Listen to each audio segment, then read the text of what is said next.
message et je crois que ce soir, il veut guérir les cœurs brisés. C'est ça le message. Et tout à l'heure, il m'a orienté sur le langage des larmes et je vous parlerai du langage des larmes.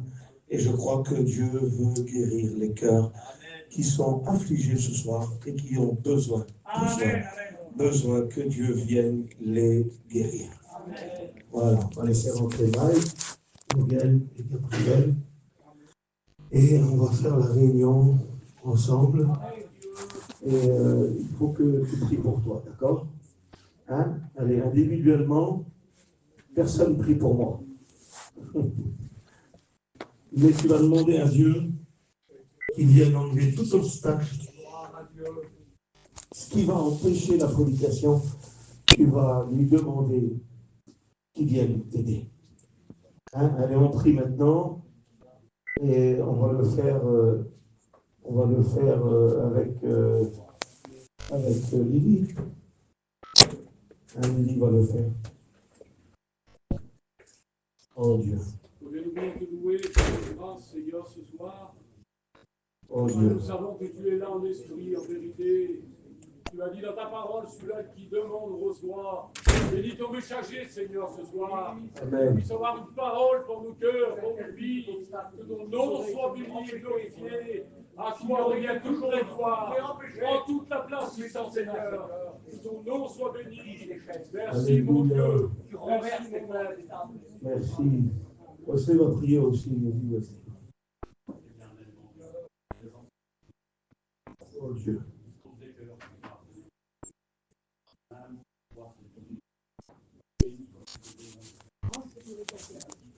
Amen. Oh Dieu. Amen. Merci à Dieu pour la parole. Hein, tu peux nous faire du bien, on va le laisser faire. On va laisser faire Dieu. Je méditais tout à l'heure ce message et je regardais et Dieu m'orientait sur un message et le message était pour les cœurs brisés. Et ne sachant pas les personnages, moi je ne connais pas tout le monde ce soir, mais le Seigneur, lui, attire les personnages à la réunion, ceux qui ont un besoin profond, ceux qui ont besoin, qui ont mal, et Dieu veut te dire ce soir qu'il t'a attiré jusqu'ici, car il désire te soigner, il désire te faire du bien. Alors, si il va parler au cœur brisé, ceux qui n'ont pas le cœur brisé, je vais vous demander de faire la réunion avec moi. Et ceux qui ont le cœur brisé, je peux comprendre qu'ils sont tristes, qu'ils vivent des moments difficiles et ils n'ont peut-être pas d'enthousiasme pour crier Amen. Alors je vais vous laisser tranquille les cœurs brisés. Si vous dites Amen, c'est pas grave, je ne vous en voudrais pas. Et ceux qui n'ont pas le cœur brisé et qui sont remplis d'enthousiasme pour la parole de Dieu, là je vous veux de mon côté. Il ne faut pas me laisser tomber, hein, les pasteurs. Il ne faut pas me laisser tomber, les chrétiens. Parce que c'est un message qui va détruire les œuvres ténébreuses, qui va briser les ténèbres. C'est un message qui relève, qui fait du bien, qui va soigner dans les profondeurs de l'âme. Les profondeurs de l'âme. Et je vais lire un verset que Dieu m'a donné tout à l'heure. Je vais le lire. Je voulais changer le message. Hein. Je vais vous le dire maintenant. Quand je suis parti, on a mangé avec mon beau-fils dans le petit camping de cuisine. Et quand je suis parti, on a parlé de choses et d'autres à table. Et puis quand je suis parti, je savais que le Seigneur voulait guérir quelqu'un ce soir. Et puis arrivé, j'ai dit sûrement c'est pas ça le message. Alors je vais changer le message. Et quand j'ai monté dans l'auto, j'ai remarqué autre chose. Ici, c'est ce que je voulais prêcher. Il n'y avait rien du tout. Il y avait juste ça que j'ai marqué. Mais après, en arrivant dans la réunion, le Saint-Esprit a encore poussé sur ma tête. Tu sais, en me leur dire tu restes tranquille, c'est pas toi qui commande, c'est moi.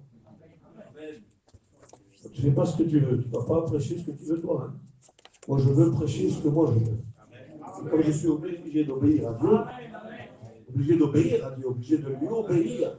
Écoutez, on est obligé d'obéir à Dieu, On ne peut pas désobéir toute une vie. On ne peut pas dire non à Dieu toute une vie. On ne peut pas refuser Dieu toute une vie. On est obligé à un moment donné de plier les genoux et de dire Seigneur, oui, viens me soigner. Viens me faire du bien. Viens me guérir. Écoute. Arrête. Il n'y a pas d'amalgame dans son message. Dieu ne te demande pas un baptême. Hein. Dieu ne te demande pas de le suivre tout de suite. Hein. Arrête un petit peu. Hein. Faites la différence, s'il vous plaît. Là, je m'adresse ce soir, Dieu s'adresse de la part de Dieu, je m'adresse de la part de Dieu à tous ceux qui ont le cœur brisé. Hein. Et quand tu as le cœur brisé, tu n'as pas envie de te baptiser. Quand tu as le cœur brisé, tu n'as plus envie de faire tes affaires, tu n'as plus envie de faire à manger. Quand tu as le cœur brisé, tu n'as plus envie de venir à la réunion. Je ne sais même pas pourquoi tu es là. Qu'est-ce qui s'est passé? Comment ça se fait que tu es là? C'est Dieu qui t'a pris. Amen. On est là, c'est Dieu. C'est pas moi, c'est Dieu.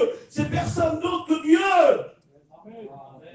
Est-ce que vous comprenez ça? Est-ce que vous comprenez que c'est Dieu, Dieu, Dieu, Dieu? Et Dieu et rien d'autre. Vous comprenez que Dieu est au contrôle de tout, vous le comprenez ça? Et que Dieu, lui, ne désire pas que les gens se trempent dans l'eau, ou que on va dire ce soir, lève ta main, accepte-le. Non, je ne dirai pas ça. Je veux te présenter le Dieu vivant et vrai, et capable de guérir ton cœur brisé. Alléluia. C'est celui-là que je te présente, celui-là, le véritable Dieu. Le Dieu tout-puissant qui règne en maître. La Bible dit dans le livre d'Ésaïe, au chapitre 40, il dit qu'il est assis dans les lieux élevés et il règne sur le siècle de la terre. La Bible dit ça, écoute, la terre, c'est son marchepied. Imaginez-vous le Dieu qu'on vous présente ce soir. Il m'a donné un verset, quand je lisais ce verset tout à l'heure, j'ai dit Dieu, mais c'est simple ça, ce verset-là. C'est facile pour toi ça. Dieu m'a emmené sur autre chose. Il m'a emmené sur autre chose. C'est l'introduction du message, l'introduction du message. L'introduction du message, c'est le psaume 94, verset 9. Regardez, c'est simple, c'est facile, écoutez, hein, écoutez s'il vous plaît, on va lire. Hein. Regardez, hein, soyez là. Hein. Ne partez pas dans la lune, restez à Isby. Hein. Il va te faire du bien, reste là, ne pars pas. Hein. M'attends pas là-bas, hein, m'attends pas, arrête. Hein. Pense plus en arrière, arrête une minute, reste là. Reste là, il va te faire du bien. Dis au diable qui te laisse tranquille, qui ne te ramène pas dans les pensées, dans les horreurs des pensées, dans les images qui viennent frapper ton cœur, tu sais, et que tu es hanté par ça. Tu es épouvanté par ces images-là. Alors écoute, ne pense plus aux événements passés, ne considère plus ce qui est ancien. Voici, dit Dieu, je veux ce soir à Isby, le 17 décembre, faire une chose nouvelle sur le point d'arriver pour toi. C'est ce que Dieu veut faire. Psaume 94, verset 9. Regardez. Et j'ai trouvé un petit peu ordinaire tout à l'heure, parce que j'ai dû me donner un verset, mais c'est voilà. Celui qui a planté l'oreille. Celui qui a planté l'oreille. Écoute, je t'en supplie, tu écoutes là? Vous écoutez là? Amen. Celui qui a planté l'oreille. Fabricant de l'oreille, le fabricant de l'oreille. Le patron de l'oreille. N'entendrait-il pas, dit Dieu? Celui qui a formé l'œil, la complexité de l'œil. Une petite poussière de rien du tout, là, vient embarrasser ton œil, tu n'en peux plus tellement tu as mal. La complexité, ce qu'il y a dans l'œil, le champ visuel, ce qu'il y a, tout cet arc électrique qui donne la vision, là, tous ces nerfs, tout ce qui arrive. Il dit, celui qui a créé l'œil ne mérite-t-il pas? Tout à l'heure, j'ai dit à Dieu, mais Seigneur, pour toi, c'est facile d'écouter, d'entendre. Il y a des personnes qui n'arrivent plus à prier, ils sont tellement mal. Vous voyez où Dieu voulait en venir, parce qu'il est le Dieu des profondeurs, il n'est pas le Dieu de la super. Il n'est pas superficiel, il n'est pas l'extérieur. Nous, tout est basé sur l'extérieur, et lui, il est le Dieu de l'intérieur. Et le problème, c'est ton problème, il n'est pas extérieur, ton problème. Ton problème, il n'est pas dans ta maison, dans ton auto. Il n'est pas dans ton physique. On s'en moque du physique. Faire attention à nous, il faut être propre, il faut soigner, il faut se laver. Mais le problème, il n'est pas dans ton physique. Même ton physique m'en a pris un coup. Hein. Tu es irreconnaissable. Parce que tellement ton cœur a été brisé d'une manière radicale, ton physique même n'en a pris un coup. Mais le problème n'est pas dans le physique, le problème est à l'intérieur. Et pour ça, il faut que le Dieu qui voit tout sache comprendre ton problème et venir te guérir. Et je disais, Seigneur, c'est facile d'entendre. Moi, j'entends, Seigneur. Et je vois aussi. Et le psaume 103, je crois, je ne sais plus où c'est.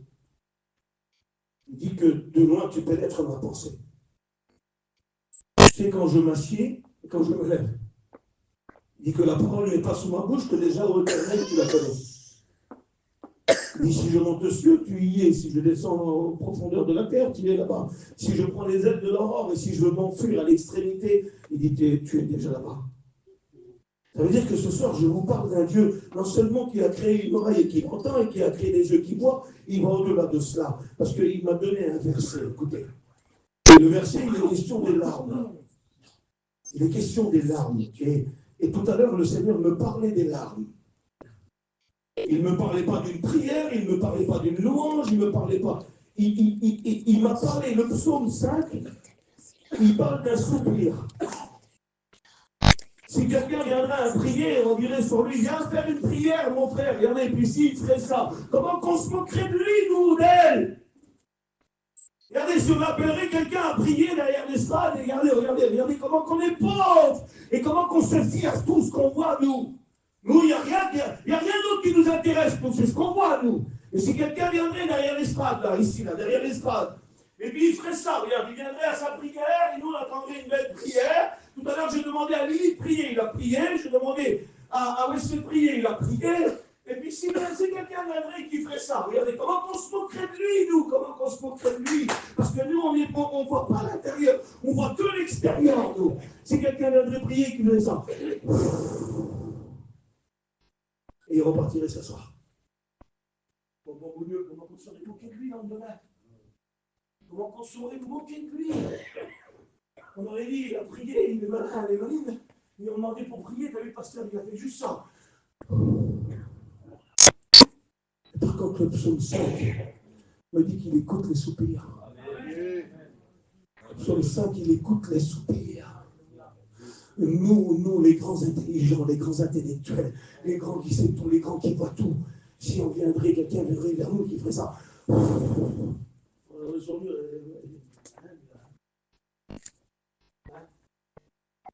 Parce que nous, on est qui? Nous, ce qu'on est. Avec le grand respect que j'ai pour vous, pardonnez-moi, là. Vous voyez ce qu'on est, nous? C'est ça, nous. Nous, c'est ça. Et on se croit tellement intelligent, tu sais. C'est pas nous qui est assis sur la terre, c'est pas nous qui est la terre de notre marchepied. Nous, on vit sur le marchepied de Dieu. Imaginez-vous qu'on vit sur le marchepied de Dieu. Et on veut y vivre, on veut prospérer, on veut grandir, on veut acheter, on veut vendre. On n'est que sur un marchepied. Christ nous appelle à son royaume et à sa gloire. Il ne nous appelle pas à vivre toute une vie sur un marchepied. Nous, on est sur un marchepied et on veut commander celui qui est au-dessus de nous. On veut commander Dieu. On veut diriger Dieu. Vous savez, je préfère habiter dans la gloire que sur un marchepied. Amen. Adieu. Tu préfères quoi, une camping ou un marchepied comme ça? Tu préfères un marchepied que la camping?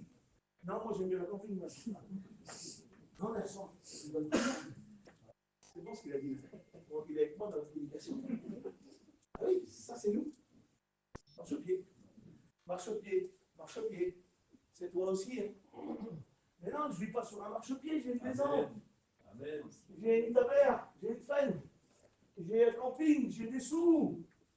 Arrête, pauvre marche-pied que tu es. Après, t'as vu, je laisse affaire à Dieu. Hein. Après, t'as vu, tu te renvoies sur Dieu. Pourquoi, Seigneur? Pourquoi que tu me l'as pris alors? Pourquoi tu me l'as pris, Seigneur? Pourquoi tu me l'as pris? Ça nous fait mal, hein, séparation, fait mal. Elle brise ton cœur, elle brise. Brisé par la séparation. C'est lourd, la séparation. C'est difficile, nos cœurs est brisé. C'est l'une, tout à l'heure, je l'avais le camping. Je m'imaginais M'imaginez dans ma tête, c'était après la prédication, c'était après. La prédication, c'était après. Parce qu'avant, je l'avais camping. Voilà, je ne vais rien cacher, j'avais le camping, il fallait faire le camping.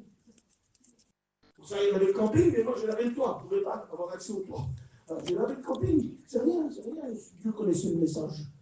Des fois, on passe plus de temps dans la prédication, on passe plus de temps. Mais là, j'avais envie d'en vivre, j'avais envie d'aller mon petit camping. Pas faire de manière non plus, tu sais. Et Dieu connaissait déjà la prédication. Et quand j'avais le camping, je m'imaginais la douleur. Dieu était en train déjà de préparer la prédication. Je m'imaginais la douleur d'une mère, d'un père qui perd un enfant. Et puis comme si le Seigneur me parlait, il me disait, c'est la plus grande douleur qu'il y a sur cette terre. C'est le plus grand mal qu'il peut avoir. Et je réfléchissais avec Dieu, parce que Dieu peut nous parler de la douleur. Il a perdu son fils à la croix. Il compatit avec toi, il ne peut pas laisser tomber dans ton histoire. Arrête. Crie pas sur Dieu, crie pas sur Dieu. Il ne faut pas lui en vouloir, il compatit avec toi, il a perdu aussi un fils, lui. C'est ce que c'est, la douleur. Une lèvre qui vient maintenant. Tout à l'heure, je l'imaginais. Je dis, Seigneur, quelle douleur, quelle souffrance. Tout de suite après avoir avoir terminé, il me donnait le message sur les larmes. J'en reviens à ce que je vais dire, parce que le Saint-Esprit me ramène au mot, je ne l'ai pas passé. Dieu est sous le marchepied quand on enlève ce thème. Écoute, s'il te plaît, je te dis ça de la part de Dieu.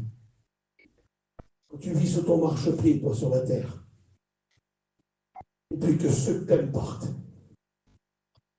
ils partent pour entrer dans la gloire, pour plus rester sur le marchepied. Parce que la vraie maison, la vraie demeure, le vrai lieu de l'éternité, c'est pas sur un marchepied, c'est dans la gloire. Et toi, dans pas longtemps, tu retrouveras ceux qui t'ont devancé dans la gloire, mais plus sur le marchepied. J'en suis sûr que c'est Dieu qui a dit ça. Et là, on me disait, j'écoute les soupirs. Là, c'était plus, ma réflexion était en train d'être abaissée, parce que je dis, Seigneur, c'est facile d'écouter une prière où tu as vu quelque chose, c'était Dieu. Mais il dit, j'écoute les soupirs. Et il dit, il y a un autre langage sur moi. C'est encore dans les psaumes. C'est le langage que personne ne connaît, que personne n'entend, que personne ne voit. On peut le voir d'un visage, mais de là à avoir l'oreille assez aiguisée pour écouter le son d'une larme, c'est pas possible. Avez-vous, vous, qui êtes là ici ce soir, avez-vous l'oreille assez aiguisée pour écouter la voix d'une larme? Je vais dire comme Dieu a dit à Job, pas si tu as de l'intelligence. Est-ce qu'il y aurait quelqu'un sur la terre ou un signal sonore ou un scanner adéquat pour écouter le langage d'une larme? Écoutez, s'il vous plaît. Est-ce que tu aurais l'intelligence? Ou est-ce que tu pourrais écouter le langage d'une larme? S'il viendrait de plus en plus près sur l'oreille, et puis s'il se mettrait à pleurer, je mettrais mon oreille comme ça sous sa joue. Et je ne vais pas l'écouter s'il y a un larme. Et puis vous savez, avant, écoutez, s'il vous plaît, parce qu'un cœur, quand il est brisé, il y a plein de choses qui brisent un cœur. Hein. Vous savez ça? Ça n'apprend rien. Dieu veut guérir les cœurs brisés. Les cœurs brisés de la séparation et de la vie avec. La vie nous donne des coups à l'âme. Est-ce que tu as pris des coups à l'âme? Les coups à l'âme, quand tu les prends, tu ne guéris jamais. Ça s'empire et ça s'empire. Quand il n'y a pas de Dieu, ça s'aggrave et ça s'aggrave. Et après, c'est l'alcool, après, c'est la drogue, c'est la dépression, c'est les exomiles, c'est les Xanax, c'est les cachets, c'est tout ce que vous voulez. C'est ça, les coups à l'âme te ramènent ici. Parce qu'il n'y a pas de guérison. Hein. La Bible dit que dans le livre de Jérémie, je crois, au chapitre 30, il dit que ta plaie est grave, ta plaie est douloureuse. Allez, on le lit. Il est important ce verset, on va le lire. Et après, on reviendra où c'est que Dieu veut. Jérémie, chapitre 30. Voilà, 30, verset 12. Regarde l'univers sur cette terre. Ainsi parle l'Éternel, ta blessure est grave, ta plaie est douloureuse, nul ne défend ta cause, ben, tu te retrouves tout seul, mon pote. Dans le problème qui t'est arrivé, tu te retrouves tout seul. Tout seul. Ta plaie n'est pas guérie parce que tu es tout seul. Et regardez ce qu'il dit Dieu. Nul ne défend ta cause pour guérir et bander tes plaies. Tu n'as ni remède ni moyen de guérison. Tous ceux qui t'aiment t'oublient. Voilà ce qui se passe sur le marchepied. La plaie est douloureuse et grave.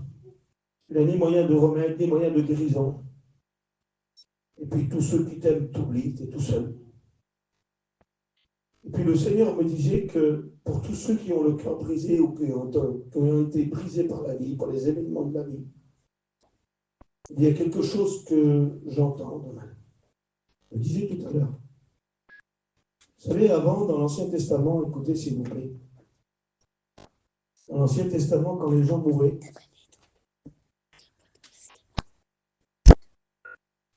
regardez, vous voyez ça? On appelait ces petites bouteilles comme ça avant. Ça s'appelait des outres. Et quand les gens pleuraient, c'est marqué dans la Bible, hein? C'est marqué. C'était la tradition d'avant, c'était comme ça.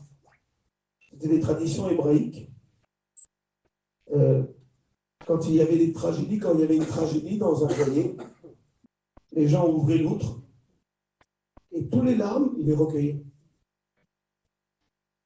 Dans l'outre. Il y avait des difficultés, quand il y avait des tragédies. Et quand ils allaient au temple, ils venaient avec sa petite bouteille-là, ils venaient avec sa petite bouteille-là.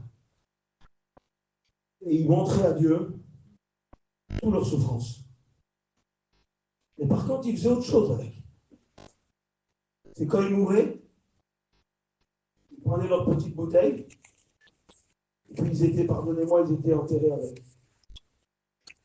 Ça veut dire qu'ils n'étaient jamais guéris de ça. C'était l'héritage d'une vie, de toute une vie de souffrance. Quand les hommes partaient, lointains à la guerre, les femmes en signe d'amour pour leur mari, quand ils pleuraient par ennui, ils recueillaient leurs larmes, et quand ils revenaient, ils leur montraient en leur disant « Regarde comment j'ai pleuré pour toi ». C'était l'héritage des tragédies.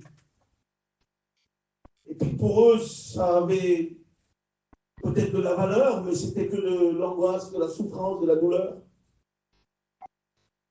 C'était un langage que personne ne pouvait comprendre, seule la personne. Et puis le Dieu qui est tout puissant et qui connaît toutes choses. Il me disait tout à l'heure, écoutez ce qu'il me disait, on va le lire ensemble, le psaume 56, verset 9. Après, on va aller voir un autre psaume et on va terminer la prédication. Le Seigneur me disait tout à l'heure que il écoute la voix des larmes. La voix des larmes ont un langage. Et non seulement qu'il les écoute, il les inscrit dans son livre. Écoutez. Tu comptes les pas de ma vie. Tu recueilles mes larmes. Regardez. C'est marqué comme ça. Hein? Tu recueilles mes larmes dans une autre. Il est question de Dieu. Et il dit, tu les inscris dans ton livre. Ça veut dire que tous les fois où tu es en train de pleurer, tous les fois où tu as été triste, tous les fois où il y a des points d'interrogation, tous les fois où tu te demandes pourquoi il m'est arrivé ça, pourquoi il y a ça, pourquoi je suis si malheureux, pourquoi la tragédie a frappé, pourquoi l'accident a frappé, pourquoi la maladie a frappé, pourquoi on suis tellement tourmenté, pourquoi ça a tombé sur nous, et pourquoi ça arrive qu'à nous, et pourquoi c'est tellement dur, pourquoi on passe tellement de malheur, de souffrance, et toutes les larmes coulent, et ça coule, et ça coule. Et pour toi, c'est un langage qui t'est approprié, mais les autres ne peuvent pas comprendre. Mais le psaume 56 dit qu'il recueille tes larmes dans une outre et il les inscrit dans son livre. Ça veut dire que dans le livre de Dieu, il y a un langage qui t'est approprié. Il y a ta souffrance qui est à toi. Il y a ton problème qui connaît. Et là, il est en train de lire dans ton cœur, il est en train de regarder. Et chaque larme qui a coulé, quand tu ne peux plus parler, quand il reste des soupirs et des larmes, Dieu les recueille. Et le langage des larmes, il les connaît. Il a vu ta souffrance, il a vu ta douleur. Il a vu ce que tu es en train de vivre. Il voit que tu ne peux plus parler. Il voit que tu es brisé intérieurement. Et Seigneur, ce qu'il veut faire ce soir, c'est cet héritage de souffrance-là. Il veut t'emmener, il veut la prendre. Pardonne-moi, il ne veut pas que tu pars avec.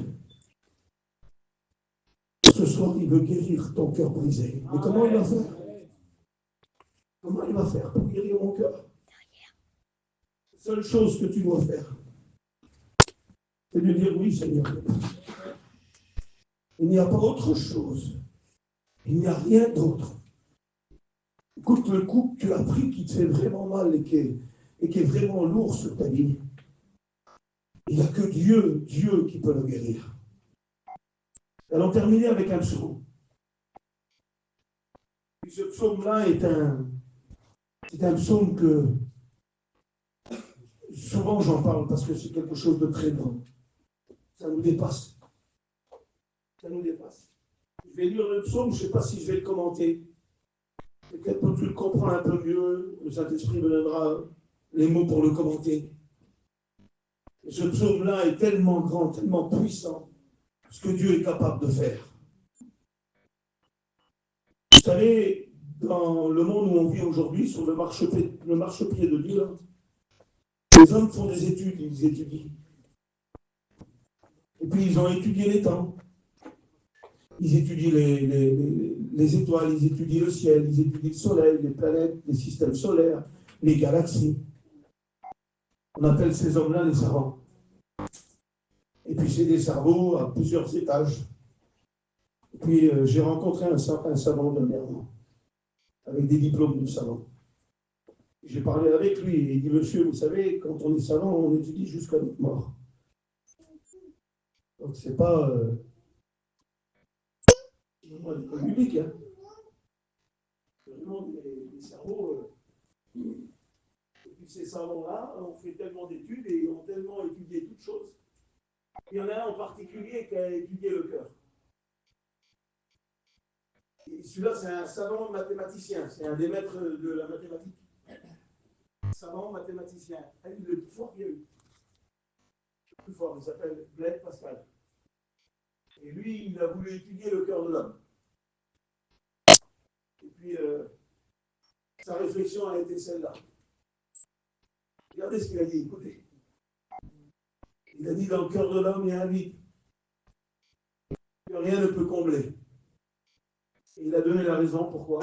Parce qu'il a dit, ce vide est en forme de Dieu. Et c'est pas moi qui l'a dit, c'est un savant. Il s'appelle Blaise Pascal. Un des plus grands et des plus forts. Il y a des autres savants qui sont mis à étudier encore des choses. Ils sont mis à étudier les temps. Écoutez la puissance de Dieu, s'il vous plaît, écoutez. Et après, je vais terminer. Ils sont mis à étudier les temps. Depuis le commencement, où Dieu a créé, il fut un soir et il fut un matin, ce fut le premier jour. À partir de là, ils sont mis à étudier les temps.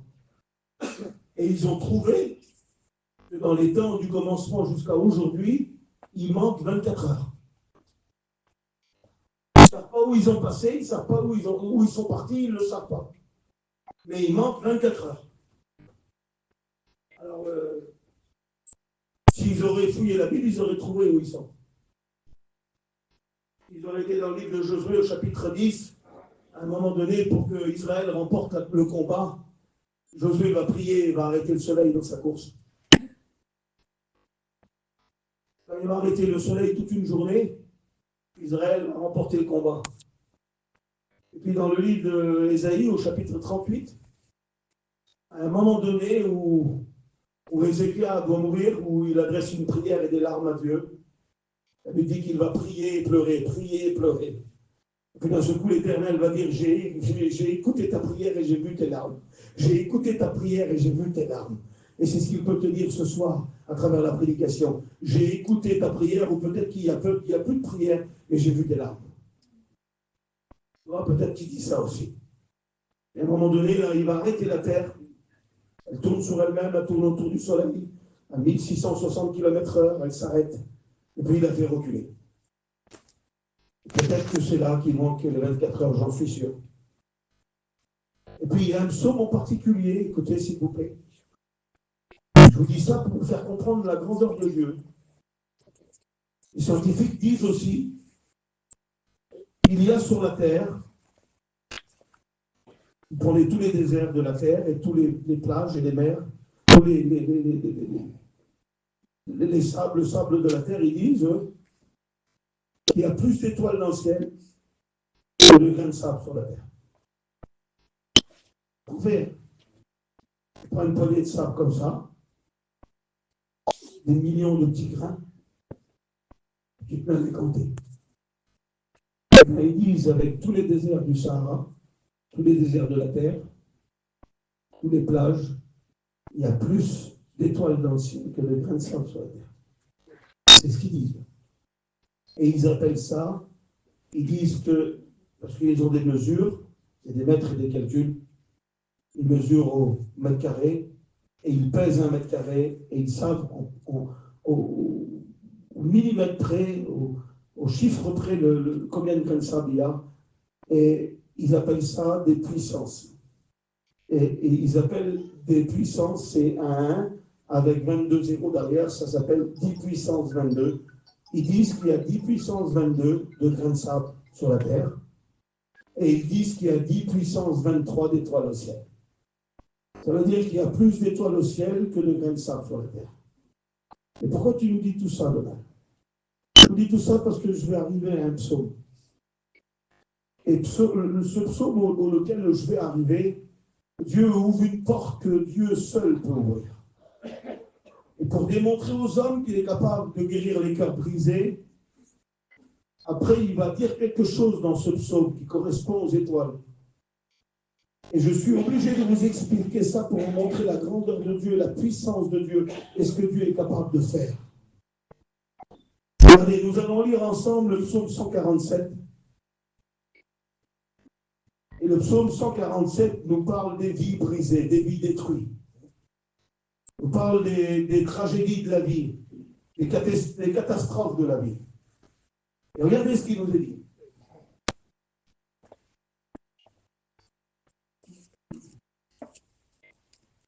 Regardez s'il vous plaît, écoutez.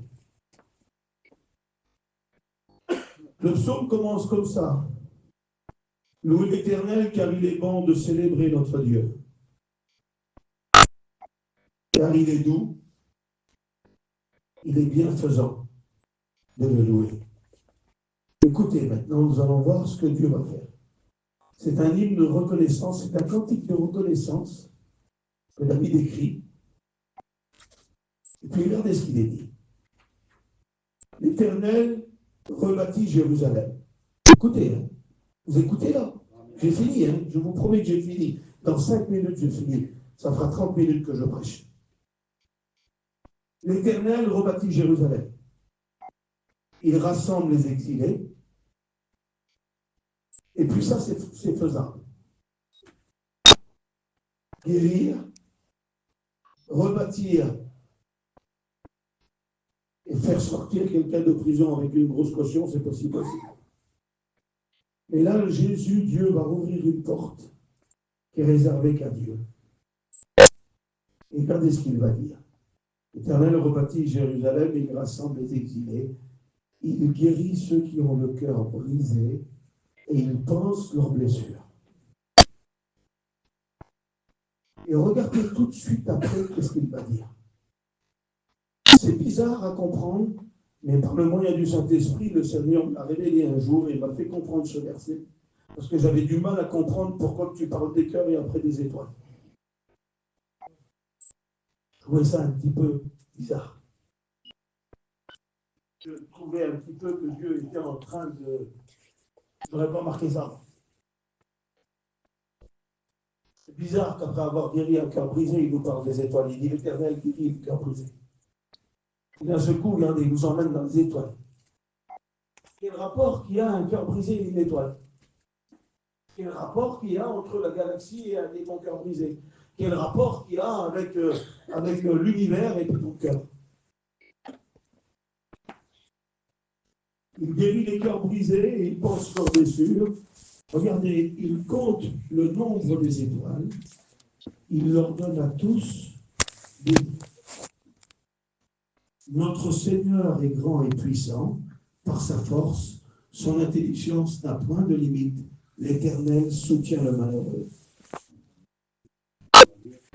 Il est en train de dire que s'il y a plus d'étoiles dans le ciel que de grains de sable sur la terre, c'est parce que c'est moi qui l'ai voulu. Parce que c'est moi qui les ai créés. Parce que c'est moi qui les ai pris dans mes mains, dans ma main, les ai jetés dans le firmament. C'est moi, la Bible dit que dans le ciel, il y a une loi, les étoiles, il y a une loi qui lui obéissent qu'à lui.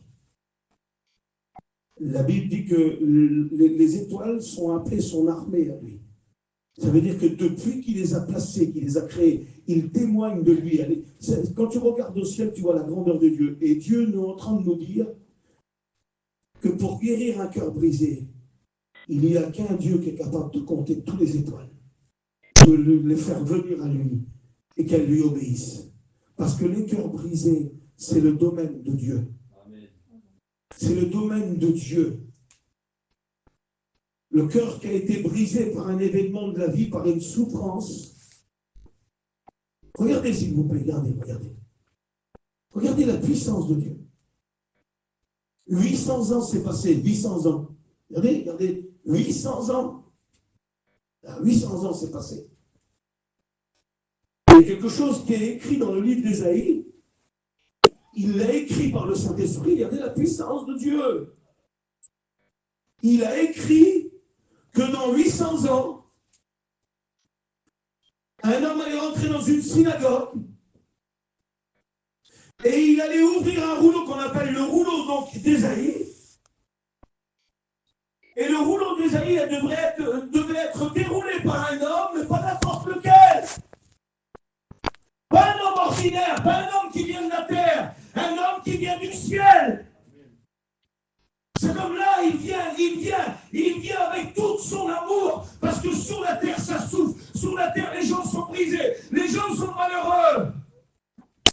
Et ils n'ont que des écrits. Il faut que quelqu'un vienne.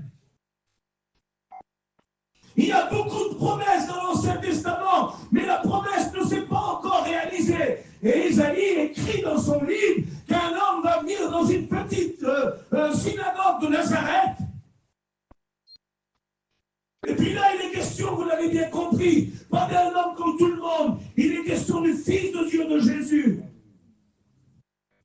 Et quand il va ouvrir, écoutez, 800 ans après, quand il va rentrer à Nazareth, il va prendre le rouleau d'Ésaïe, la page là où il a marqué, où c'est marqué, il va ouvrir le livre, et il est question de lui. Regardez, on va le lire. C'est Luc, hein? Luc 4, c'est ça. Regardez, je vous lis ça. Et puis après, j'arrête la prédication. Je vous promets que j'arrête. Mais c'est pour vous démontrer la puissance de Dieu. Et que quand Jésus vient, c'est pour guérir les cœurs brisés. C'est pour guérir les cœurs brisés. Écoutez, regardez s'il vous plaît. Luc chapitre 4, verset 18. Regardez. Luc chapitre 4, verset 18. Ça y est, on y arrive. Vous avez le temps d'écouter ça, c'est bon?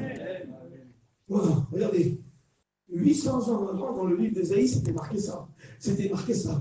Il était question qu'il devait venir et ouvrir le livre. Et 800 ans après, il arrive dans la petite synagogue de Nazareth.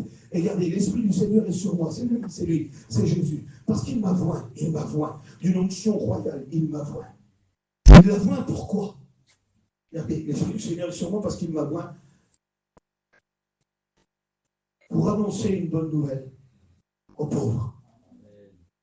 Il m'a envoyé pour guérir ceux qui ont le cœur brisé. Ça veut dire qu'il n'y a que lui. Que ce soir, il peut venir vers toi, s'asseoir à côté de ta petite chaise Il est en train de te dire, j'ai vu tes larmes, j'ai écouté ta prière, je vois ton cœur brisé. Tu sais ce qu'il te dit? Tu sais, je suis capable de compter les étoiles. Il dit, elles m'obéissent, elles viennent à moi. Je leur donne à tous des noms, des noms, des noms. À une, je suis capable de donner 100 noms, 1000 noms. Parce que je suis Dieu. Tu crois que je ne suis pas capable de guérir ton cœur brisé? Tu sais, quand j'ai ouvert à Nazareth, quand c'était question de moi, 800 ans après, quand je suis tombé sur le même passage d'Ésaïe, parce qu'il était question du Fils de Dieu, il était question de moi. Et la prophétie se réalisait ce jour-là, parce que Jésus venait. Et ce qui avait été dit 800 ans avant, ça s'accomplissait. Et Dieu, il te dit, tu sais pourquoi? Parce que je t'ai vu ce soir. Tu es avec ton cœur, avec ta peine, avec tes larmes. Tu sais, tes larmes, ils sont inscrits dans mon livre, ils me parlent tous les jours. Les larmes sont en train de me parler de ce qu'il est en train de vivre. Il recueille les larmes dans son outre et il les inscrit dans son livre.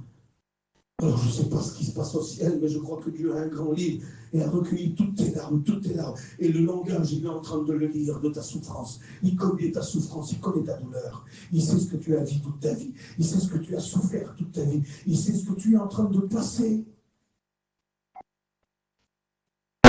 Et ce soir, tu sais ce qu'il te dit? Je suis venu pour les pauvres et pour ceux qui ont le cœur brisé. Et ce soir, écoute. Ok, le cœur brisé, je ne te demanderai pas la force de te lever, peut-être que tu ne l'as plus. Et je sais une chose, c'est que Jésus est assis à côté de toi. C'est ce qu'il veut. Il veut guérir ton cœur. Il veut enlever les poids. Il veut te faire du bien. Il veut retirer tous les fardeaux, tout ce qui a brisé ta vie. Ah, je peux lire encore autre chose?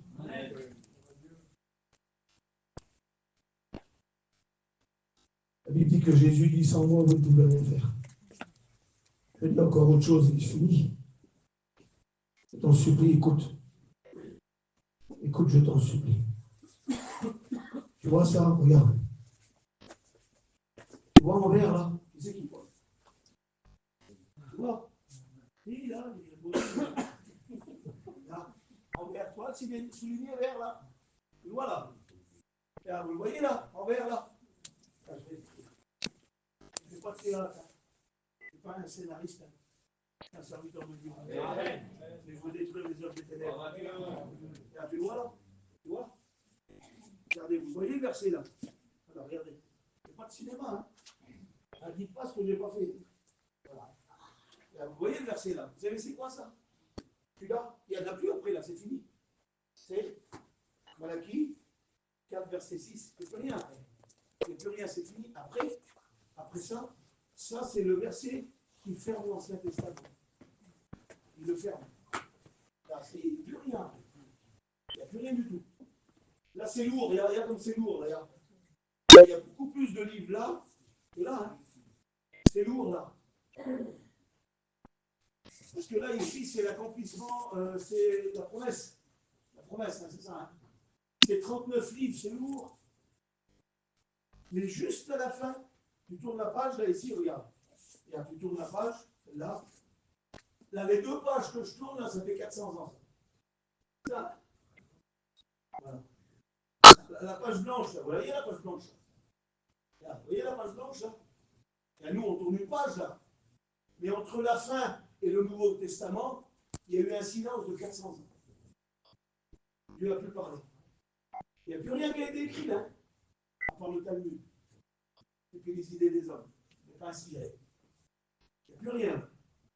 Mais là, juste avant qu'il ferme l'Ancien Testament, vous savez ce qu'il dit? Voilà. Parce que là, c'est la promesse. Et le Nouveau Testament, c'est l'accomplissement de la promesse.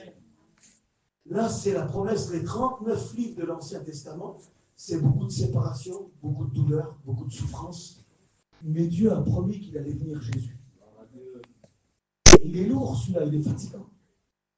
Et Dieu marque, avant de fermer le livre, il dit, écoute bien,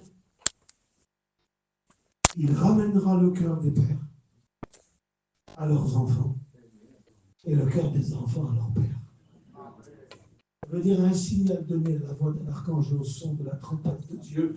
Les morts en Christ ressusciteront premièrement et il ramènera le cœur des pères à leurs enfants, le cœur des mères à leurs enfants, le cœur des époux à leurs épouses, le cœur des maris à leurs femmes. Il ramènera. C'est Dieu, ça, écoutez. Il a pris soin de placer à la fin pour clore l'Ancien Testament. Il a dit, sans moi, vous ne pouvez rien faire. Et il n'y a que Dieu qui ramène. Il y a un temps où Jésus va arriver, où l'Église va être enlevée, où demain nous allons mourir du cœur, pardonnez-moi. Et dans ce temps-là, il y a beaucoup de souffrance. Et Dieu t'a dit ce soir, il a vu tes larmes, il a vu ton soupir, il a vu ton cri, il a vu ta douleur, il a recueilli tes larmes dans son doute, et il veut te guérir. On va prier.